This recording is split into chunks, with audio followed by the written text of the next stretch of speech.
डनकाशी news channel, सच है तो बोलेगा। लौह पुरुष सरदार वल्लभ भाई पटेल की 150वीं जयंती के उपलक्ष्य में सोमवार को कैंट विधानसभा क्षेत्र में भव्य एकता यात्रा का आयोजन किया गया। यात्रा का शुभारंभ लंका स्थित संत रविदास गेट के पास रामलीला मैदान में आयोजित जनसभा के बाद हुआ।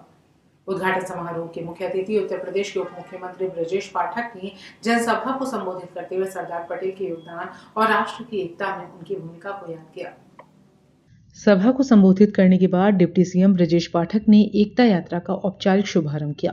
कार्यक्रम स्थल पर बड़ी संख्या में स्थानीय लोग, पार्टी कार्यकर्ता और जनप्रतिनिधि मौजूद रहे। यात्रा का समापन आईपी विजया मॉल पर हुआ, जहां समापन समारोह के मुख्य अतिथि उत्तर प्रदेश के वित्त मंत्री सुरेश खन्ना ने जनसभा को संबोधित किया। उन्होंने कहा कि सरदार पटेल ने देश की सैकड़ों रियासतों को एक सूत्र में पिरोकर भारत को एकजुट किया। आज पूरे देश में उनकी 150वीं जयंती पर यूनिटी मार्च निकाला जा रहा है, जो राष्ट्रीय एकता और अखंडता का संदेश देता है। उन्होंने कहा कि सरदार पटेल को सच्चा सम्मान भाजपा सरकारों के दौर में ही मिला और उनकी विरासत को प्रधानमंत्री नरेंद्र मोदी और वैश्विक स्तर पर प्रतिष्ठित किया गया। उन्होंने कहा कि सरदार पटेल को सच्चा सम्मान भाजपा सरकारों के दौर में ही मिला और उनकी विरासत को प्रधानमंत्री नरेंद्र मोदी द्वारा वैश्विक स्तर पर प्रतिष्ठित किया गया। वित्त मंत्री ने यह भी कहा कि आज भारत को आत्मनिर्भर बनाने की आवश्यकता है और इसी दिशा में केंद्र सरकार लगातार कार्य कर रही है। उन्होंने चुनाव आयोग के SAR कार्यक्रम का भी समर्थन किया और मतदाता सूची के शुद्धिकरण को आवश्यक बताया।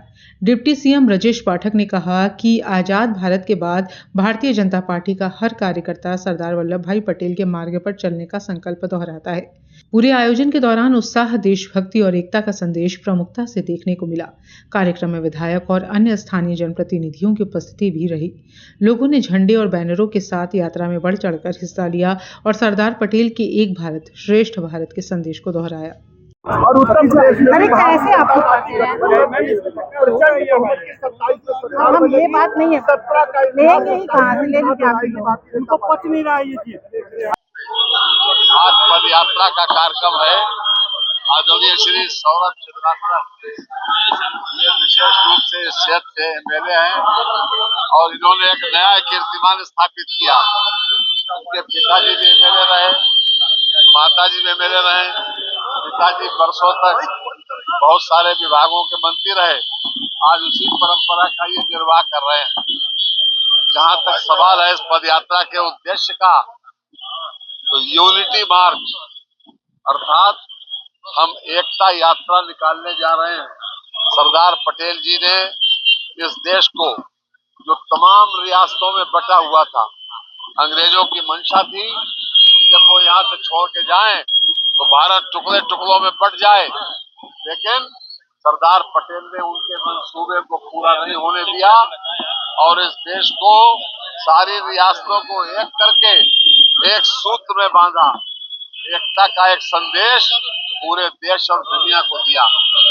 आज हम उन्हीं सरदार पटेल जी की 150वीं जयंती के अवसर पर पूरे देश में ये यूनिटी मार्च निकाल रहे हैं। आज आवश्यकता इस बात की है कि सरदार पटेल जी ने जिस देश को एक किया, सारी रियासतों को एक किया। सरदार वल्लभ भाई पटेल जी का 150वीं एनिवर्सरी है, उसको दृष्टि में रखते हुए आज रामलीला मैदान लंका में एक कार्यक्रम जारी है, जिसमें माननीय उप मुख्यमंत्री जी आने के उम्मीद है और यहाँ से एक लगभग 2 किलोमीटर का एक एकता यात्रा भी प्रस्तावित है, जिसमें ये सुरक्षा व्यवस्था हेतु पर्याप्त पुलिस बल लगा के ड्यूटियाँ सुनिश्चित की गई है। ट्रैफिक व्यवस्था भी सुचारू रूप से संचालन करने के लिए भी विभिन्न जगहों पर ड्यूटियाँ लगाकर लगातार हमारा पुलिस मुस्तैद। पूर्वांचल की खबरों से जुड़े रहने के लिए आज ही सब्सक्राइब करें हमारा YouTube चैनल डनकाशी और हाँ, लेटेस्ट अपडेट्स के लिए बेल आइकन को प्रेस करना ना भूलें।